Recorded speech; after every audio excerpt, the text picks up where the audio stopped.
கிறிஸ்துக்குள் பிரியமான என் அன்பு சகோதர சகோதரிகளே, ஆண்டவராகிய இயேசு கிறிஸ்துவின் நாமத்தினாலே உங்கள் யாவரையும் வாழ்த்துகிறேன், வரவேற்கிறேன். இன்றைய நாளிலே நாம் தியானத்துக்கென்று ரோமருக்கு எழுதின நிருபம் 5ஆம் அதிகாரம் 7, 8, 9 வசனங்களை நாம் தியானிப்போம். நீதிமானுக்காக ஒருவன் மரிக்கிறது அரிது, நல்லவனுக்காக ஒருவேளை ஒருவன் மரிக்க துணிவான். நாம் பாவிகளாய் இருக்கையில் கிறிஸ்து நமக்காக மரித்ததினாலே தேவன் நம்மேல் வைத்த தமது அன்பை விளங்க பண்ணுகிறார். இப்படி நாம் அவருடைய இரத்தத்தினாலே நீதிமான்களாக்கப்பட்டிருக்க கோபாக்கினைக்கு நீங்களாக அவராலே நாம் ரட்சிக்கப்படுவது அதிக நிச்சயமாமே. அன்புக்குரியவர்களே, இந்த நாளில் இந்த வேத பகுதியில அப்போஸ்தலனாகிய பவுல் ரோமாபுரிக்கு எழுதுகிறதான நிருபம். ஆகவே இந்த நிருபமானது ரோமாபுரி உள்ள மக்களுக்காக எழுதப்படுகிற வார்த்தை. மனித வாழ்க்கையில நீதிமானாகிறது கடவுளுடைய கிருபையினாலே தான் மனித நீதிமானாக முடியும். ஒரு மனிதன் தன்னுடைய வாழ்க்கையில இறைவனை சார்ந்து, இறைவனுக்கு பயந்து, இறைவனிடத்திலே பக்தியாக பரிசுத்தமாக வாழ்கிற ஒரு மனிதன் நீதிமானாக கருதப்படுகிறான். வேதத்திலே எல்லா மனிதர்களையும் நீதிமான் என்று கூறப்படவில்லை. ஒரு குறிப்பிட்ட நபர்களை மாத்திரம் குறித்து நீதிமான் என்று கூறப்படுகிறது. அதிலே ஒரு மனிதன் நோவா என்று நாம் பார்க்கிறோம். அந்த நோவாவை குறித்து வேதத்தில் ஆதியாகமம் புஸ்தகம் 6ஆம் அதிகாரத்தில் வாசிக்கும் போது நீதிமான் என்று வேதம் சொல்கிறது. அதுபோல முற்பிதாவாகிய ஆபிரகாம் நீதிமான் என்று கருதப்படுகிறார். அதற்கு பின்பாக சில மனிதர்களை குறித்து வாசிக்கும் பொழுது நீதிமான் என்று வாசிக்கிறோம். அதை கடந்து யோபு புஸ்தகத்திலே வாசிக்கும் பொழுது யோபு நீதிமான் என்று சொல்லி வாசிக்கிறோம். ஆனால் நீதிமானுக்காக ஒருவர் மரிக்கிறது அரிதான காரியம். கர்த்தராகிய தேவன் தன்னுடைய குமாரனாகிய இயேசுவை இந்த பூமிக்கு அனுப்புகிறார். அந்த இயேசுவை குறித்து பிலாத்து சொல்லுகிறான், இவர் நீதிமான், இவரில் ஒரு குற்றத்தையும் நான் காணேன் என்று சொல்லுகிறார். ஆண்டவராகிய இயேசு கிறிஸ்து சிலுவை மரணத்துக்கு ஒப்புக் கொடுக்கப்படுகிறார். யூதர்கள், ஆசாரியர்கள், பரிசேயர்கள், சதுசேயர்கள், வேதபாரர்கள் இவர்களெல்லாம் ஆண்டவராகிய இயேசுவை குற்றப்படுத்தி சிலுவை மரணத்துக்கு கொண்டு வந்து விடுகிறார்கள். அப்பொழுது பிலாத்து ஆண்டவராய் இயேசுவை பார்த்து சில கேள்விகளை கேட்கும் பொழுது, நீ என்னிடத்திலே சொன்னால் நான் உன்னை விடுவிப்பேன் என்று சொல்லி பிலாத்து கேட்கும் பொழுது ஆண்டவராய் இயேசு சொல்கிறார், இது தேவனால் நியமிக்கப்பட்டது, இது தேவனுடைய சித்தமானது. ஆகவே என்னை மரணத்திலிருந்து விடுவிக்க உம்மால் கூடாது, இது தேவனுடைய திட்டம், தீர்மானம் என்று சொல்லி பிலாத்துக்கு ஆண்டவராக இயேசு சொல்கிறார். பிலாத்து யூத மத தலைவர்களை பார்த்து, ஆசாரியர்களை பார்த்து, பரிசேயர்களை பார்த்து, சதுசேயர், வேதபாரர்களை பார்த்து இவர் நீதிமான் என்று இயேசுவை பற்றி சொல்லுகிறார். ஆனால் நீதிமானாகிய இயேசு, குற்றமற்ற இயேசு, பாவமில்லாத இயேசு, எந்த தவறும் செய்யாத இயேசு மரணத்துக்கு தன்னை ஒப்புக் கொடுக்கிறார். நீதிமான்களுக்காக அல்ல, பாவிகளுக்காக. 1 தீமோத்தேயு 1:15 வாசிக்கும் போது, பாவிகளை ரட்சிக்க கிறிஸ்து இயேசு உலகத்திற்கு வந்தார் என்கிற வார்த்தை உண்மையும் எல்லா அங்கீகரிப்புக்கும் பாத்திரமா இருக்கிறதுன்னு சொல்லி அப்போஸ்தலனாகிய பவுல் தீமோத்தேயுக்கு எழுதும்போது சொல்லுகிறார். அன்புக்குரியவர்களே கவனியுங்கள். பாவத்தின் சம்பளமாகிய மரணத்தை இயேசு ஏற்றுக்கொண்டார். யார் செய்த பாவம்? நாம் செய்த பாவம், நம்முடைய முன்னோர்கள் செய்த பாவம், நம்முடைய ஆதி பிதாவாகிய ஆதாம் செய்த பாவம். ஆகவே எல்லாருடைய பாவங்களையும் இயேசு ஏற்றுக்கொள்கிறார். ஆண்டவராய் இயேசு கிறிஸ்துவுடைய பிறப்பிலே, ஏனெனில் அவர்தாமே ஜனங்களின் பாவங்களை நீக்கி அவர்களை ரட்சிப்பார் என்று பரிசுத்த வேதாகமத்திலே மத்தேயு சுவிசேஷம் 1 அதிகாரம் 21 வசனத்தில் எழுதப்பட்டிருக்கிறது. ஆண்டவராய் இயேசு பூமிக்கு எதற்காக வந்தார் என்றால் பாவிகளை ரட்சிக்க. பாவிக்காக மரிக்கவே இயேசு வந்தார். பரிசுத்தவானுக்காக அல்ல,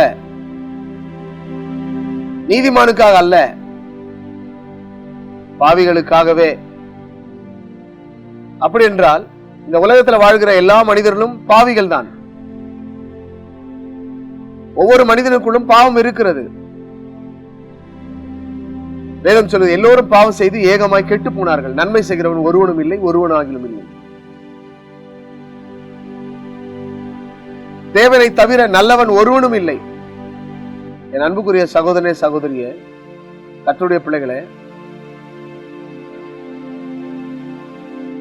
நீதிமானுக்காக அல்ல, பாவிகளுக்காகவே. பரிசுத்தவான்களுக்காக அல்ல, பாவிகளுக்காகவே, துன்மார்க்கர்களுக்காகவே, அக்கிரமக்காரர்களுக்காகவே, துரோகிகளுக்காகவே இயேசு கிறிஸ்து மரித்தார். அவருடைய மரணம் ஒரு சரித்திரத்தை உண்டாக்கினது. இன்றைக்கும் சரித்திரம் படைத்த ஒரே ஒரு இரட்சகர் உண்டானால் அவர் ஆண்டவராகிய இயேசு மட்டுமே. சரித்திர நாயகன், சரித்திர புருஷன் ஆண்டவராகிய இயேசு கிறிஸ்து. இந்த இயேசு கிறிஸ்து மரணத்தை ஏற்றார். யாருக்காக? பாவிகளுக்காக. மனிதன் தாயின் வயிற்றில் பிறந்தது முதல் அவன் பாவிதான். ஆகவேதான் எரேமியா எழுதுகிறார், நான் பாவத்தில் உருவானேன். சங்கீதக்காரனாகிய தாவீது அரசன் சொல்லுகிறார், என் தாய் என்னை பாவத்தில் கர்ப்பம் தரித்தாள். ஒவ்வொரு மனிதனுக்குள்ளும் பாவம் இருக்கிறது. அவனவன் தன் தன் இச்சையினால் இழுக்கப்பட்டு பாவத்துக்குட்படுகிறான். பாவம் பூரணமாகும் போது மரணத்தை உண்டாகிறது.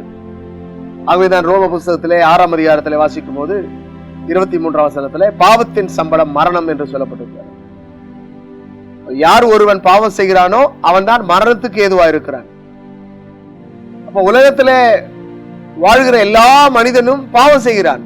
அப்ப பாவம் செய்கிற மனிதர்கள் எல்லாம் மரணத்துக்கு ஏதுவானவர்கள். ஆதாம் முதற்கொண்டு எல்லோரும் பாவத்துக்கு உட்பட்டவர்கள், மரணத்துக்கு ஏதுவானவர்கள். ஆகவே எல்லா மனிதனுடைய பாவங்களையும் ஆண்டவராகிய இயேசு கிறிஸ்து ஏற்றுக்கொண்டார். பாவத்தை ஏற்றுக்கொண்டார், மனிதனுடைய மரணத்தை ஏற்றுக்கொண்டார். ஏன் மரணத்தை ஏற்றுக்கொண்டார் என்றால், தேவனால் படைக்கப்பட்ட மனிதன், மனிதன் குரங்கிலிருந்து வந்தவன் அல்ல. தேவனுடைய கரத்தினாலே தேவன் மண்ணை எடுத்து அதை பிசைந்து அதனாலேதான் மனுஷனை உருவாக்கினார். மண்ணான மனிதன், அந்த மனிதனுக்கு நாசியிலே சுவாசத்தை தந்தார். அந்த மனிதன் ஜீவாத்மாவானான். அந்த மனிதன் பாவம் செய்தபடினாலே அவன் பாவாத்மாவானான். இதை பார்த்த பரமாத்மா இந்த பாவ ஆத்மாவை மீட்பதற்காக இயேசு கிறிஸ்து மரணத்தை ஏற்றுக்கொண்டார். அந்த மரணத்திலிருந்து மனிதன் விடுவிக்கப்படுகிறான். அவன் ஜீவாத்மாவாக மாறுகிறான். என் அன்புக்குரியவர்களே, சிந்தியுங்கள். மனிதனுடைய பாவத்தை மன்னிக்க அதிகாரமுடையவர் ஆண்டவராகிய இயேசு. மனிதனுடைய பாவத்தை ஏற்றுக்கொண்டவர் ஆண்டவராகிய இயேசு கிறிஸ்து. மனிதனுடைய பாவத்துக்காக மரித்தவர் ஆண்டவராய் இயேசு கிறிஸ்து. அவர் அந்த பாவத்தின் சம்பளமாகிய மரணத்தை ஜெயித்தார். மரித்து 3ஆம் நாள் உயிரோடு கூட எழுந்தார். இன்றைக்கும் இயேசு உயிரோடு கூட இருக்கிறார். இன்றைக்கும் அவருடைய கல்லறை திறந்திருக்கிறது. உலகத்திலே மரித்த எல்லா மனிதனுடைய கல்லறையும் மூடப்பட்டுதான் இருக்கிறது. ஆனால் ஆண்டவராக இயேசு கிறிஸ்துடைய கல்லறை மாத்திரம் திறந்திருக்கிறது. இயேசு தேவனுடைய குமாரன், இயேசு இரட்சகர், இயேசு மரணத்தை ஜெயமாக விழுங்கினவர்.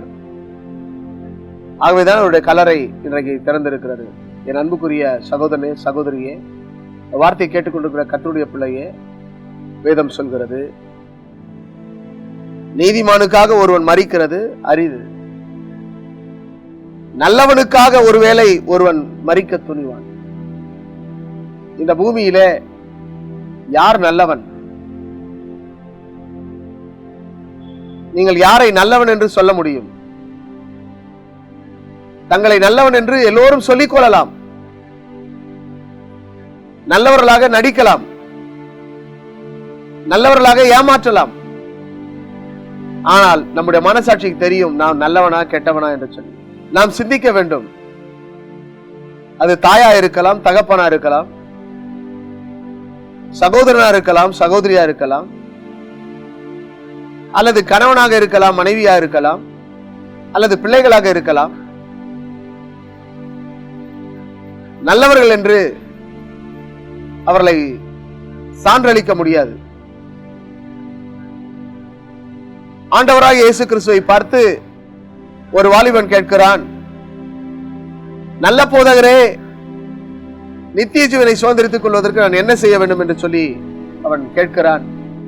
அதற்கு இயேசு கிறிஸ்து சொல்லுகிறார், தேவன் ஒருவரை தவிர நல்லவர் ஒருவரும் இல்லை என்று இயேசு சொல்லுகிறார். இந்த பூமியிலே நீதிமானாய் வாழ்ந்தவர், உத்தமனாய் வாழ்ந்தவர், பரிசுத்தமாய் வாழ்ந்தவர், நன்மை செய்கிறவராய் சுற்றித் திரிந்தவர், எந்த தீமையும் செய்யாத சுத்தக்கண்ணர், எல்லா மனிதரையும் மன்னிக்கிறவர். ஆனால் அவர் தன்னை நல்லவர் என்று சொல்லவே இல்லை. தேவன் ஒருவர் தான் நல்லவர் என்று அவர் சொல்லுகிறார். என் அன்புக்குரியவர்களே, இன்றைக்கு நல்லவனுக்காக மரிக்கிறது என்று வேதம் சொல்கிறது. நல்லவனுக்காக ஒருவேளை ஒருவன் மரிக்க துணிவான். ஆனால் யார் நல்லவன்? யார் நல்லவர்கள்? யார் நல்லவள்? தேவனை தவிர நல்லவர் ஒருவரும் இல்லை.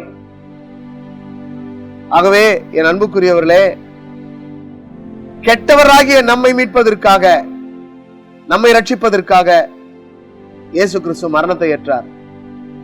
ஆகவேதான் யோவான் 3:16 சொல்லுகிறது, தேவன் தம்முடைய ஒரே பேரான குமாரனை விசுவாசிக்கிறவன் எவனோ அவன் கெட்டு போகாமல் நித்திய ஜீவனை அடைமடுத்தி அவரை தந்தொடி இவ்வளவாய் உலகத்தில் அன்பு கூர்ந்தார்.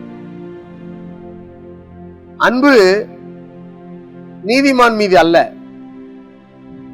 பரிசுத்தவான்கள் மீது அல்ல, நல்லவர்கள் மீது அல்ல, பாவிகளை இயேசு நேசிக்கிறார். தேவன் பாவிகளை நேசிக்கிறார். இவ்வளவாய் உலகத்தில் அன்பு கூர்ந்தார்.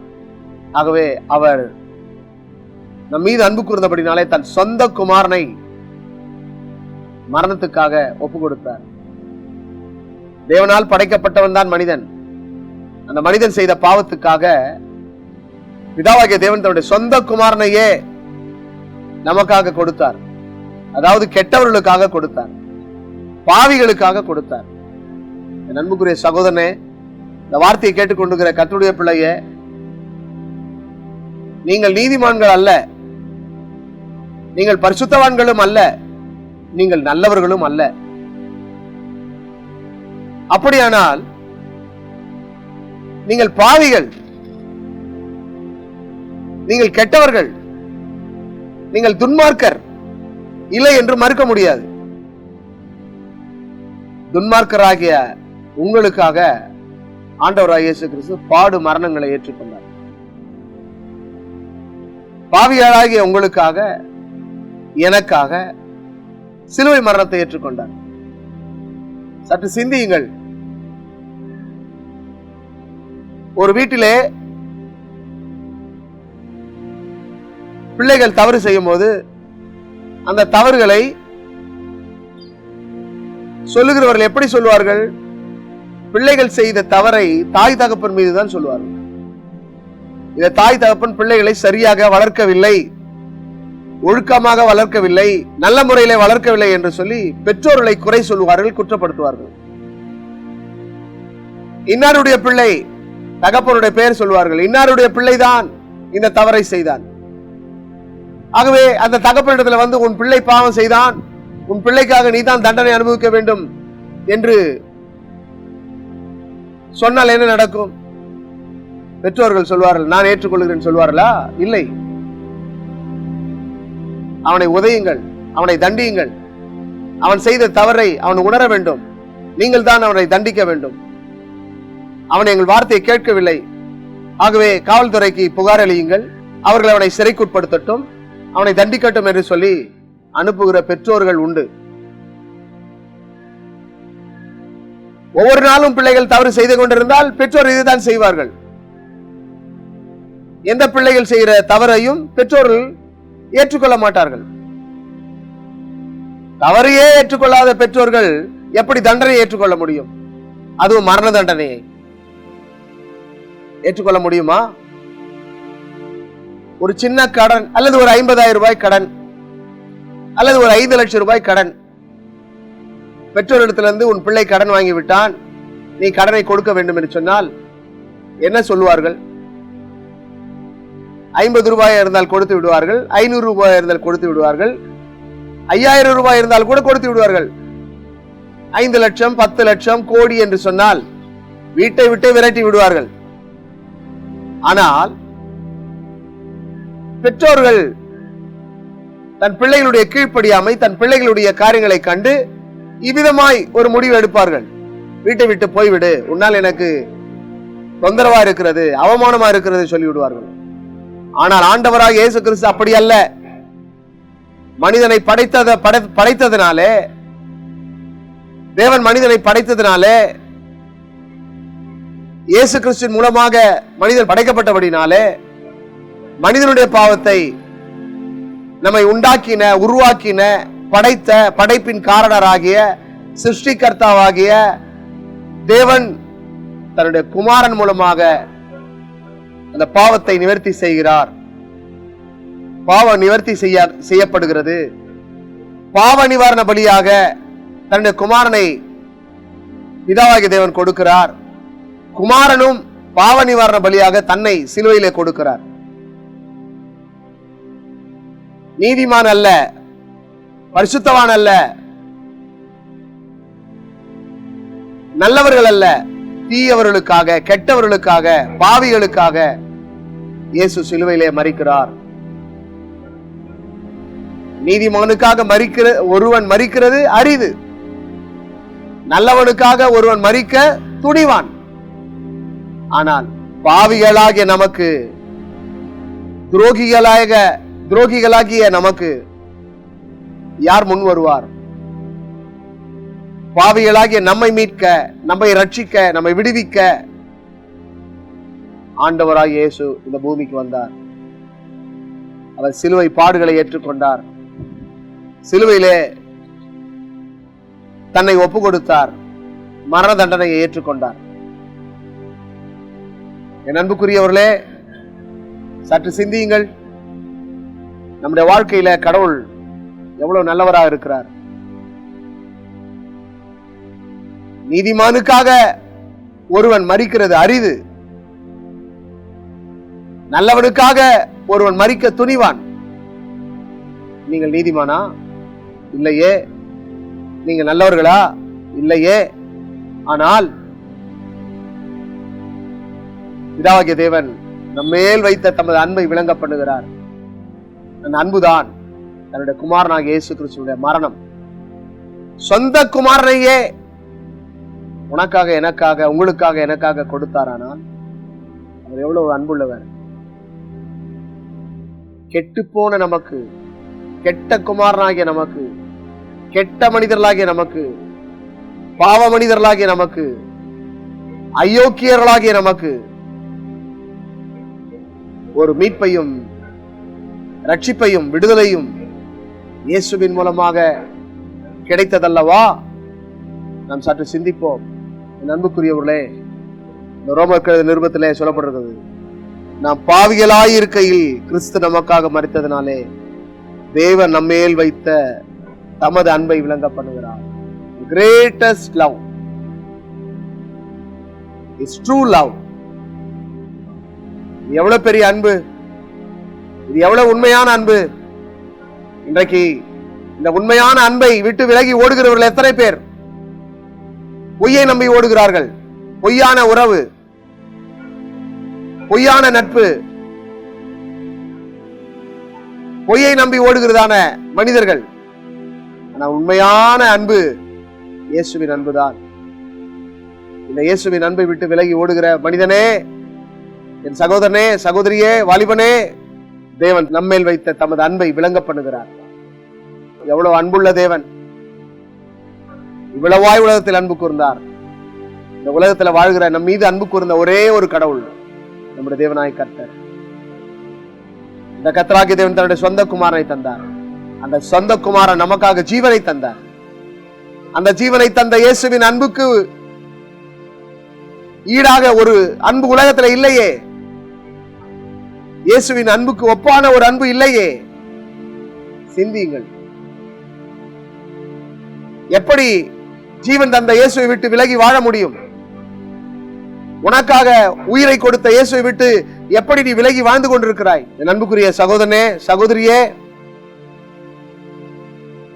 வாழ்க்கைக்குரியது மரணம் நிச்சயம். இனி காலம் செல்லாது. நாட்கள் பொல்லாதவிழா இருக்கிறபடினால் காலத்தை பிரயோஜனப்படுத்திக் கொள்ளுங்கள். இது அனுக்கிரக காலம், இது ரட்சணை நாள். இந்த நாளிலே இந்த அன்பை புரிந்து கொள்ளுங்கள். உனக்காக மரித்த இயேசுவை அறிந்து கொள்ளுங்கள். உனக்காக ஜீவனை தந்த இயேசுவை ஏற்றுக்கொள்ளுங்கள்.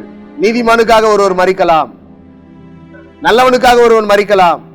ஆனால் பாவியாக எனக்காக மரித்தாரே என் ஆண்டவர் இயேசு என்ற நம்பிக்கை விசுவாசத்தோடு கூட இன்றைக்கு உங்களை அர்ப்பணியுங்கள். வார்த்தையை கேட்டுக்கொண்டிருக்கிற சகோதரனே, சகோதரியே, சற்று சிந்தித்து பாருங்கள். இயேசு கிறிஸ்துவுடைய அன்பு என்றும் மாறாத அன்பு, இன்றும் மாறாத அன்பு, என்றுமே மாறாத அன்பு. இந்த மாறாத அன்புள்ள இயேசு உன்னை அன்போடு கூட அழைக்கிறார். கல்வாரி அன்பு உன்னை கனிவோடு அழைக்கிறது. கல்வாரி அன்பு இன்றைக்கு உன்னை அழைக்கிறது. நாளை தினம் நம்முடையது அல்ல, இன்றுதான் நம்முடைய தினம். இன்றைக்கு நம்மை அர்ப்பணிப்போம், இன்றைக்கு நம்மை ஒப்பு கொடுப்போம், இன்றைக்கே இயேசுவை ஏற்றுக்கொள்வோம், இன்றைக்கே இயேசுவை நோக்கி பாவங்களை அறிக்கையிடுவோம். தன் பாவங்களை மறைக்கிறவன் வாழ்வடைய மாட்டான். அவைகளை அறிக்கை செய்து விட்டு விடுவனோ இரக்கம் பெறுவான். இரக்கம் பெற இருதயத்தை திறப்பாயா? உன் இருதயத்தை கொடுப்பாயா? இருதயத்திலே ஏற்றுக்கொள்வாயா? ஆண்டவராகிய இயேசு உங்களையும் உங்கள் குடும்பத்தையும் ஆசீர்வதிப்பார். கர்த்தராமே உங்கள் ஒவ்வொருவரோடு கூட இருப்பாராக. ஆமென். அன்புள்ள பிதாவே, இந்த நல்ல வேளைக்காக நன்றியோடு துதிக்கிறோம். இந்த நாளிலே விசேஷமாக இந்த வார்த்தையை கேட்டுக்கொண்டிருந்த ஒவ்வொரு பிள்ளைகளுக்காக இந்த வேதம் சொல்லுகிறபடி நீதிமானுக்காக ஒருவன் மரிக்கிறது அரிது, நல்லவனுக்காக ஒருவன் மரிக்க துணிவான். ஆனால் நாங்கள் நீதிமான்கள் அல்ல, நல்லவர்களும் அல்ல. பாவியலாகிய எங்களுக்காக சிலுவையிலே மரித்தீரேன், கெட்டவர்களாகிய எங்களுக்காக சிலுவையிலே மரித்தீரேன். உங்களோட அன்பு ஈடு இணையல்லாத அன்பு.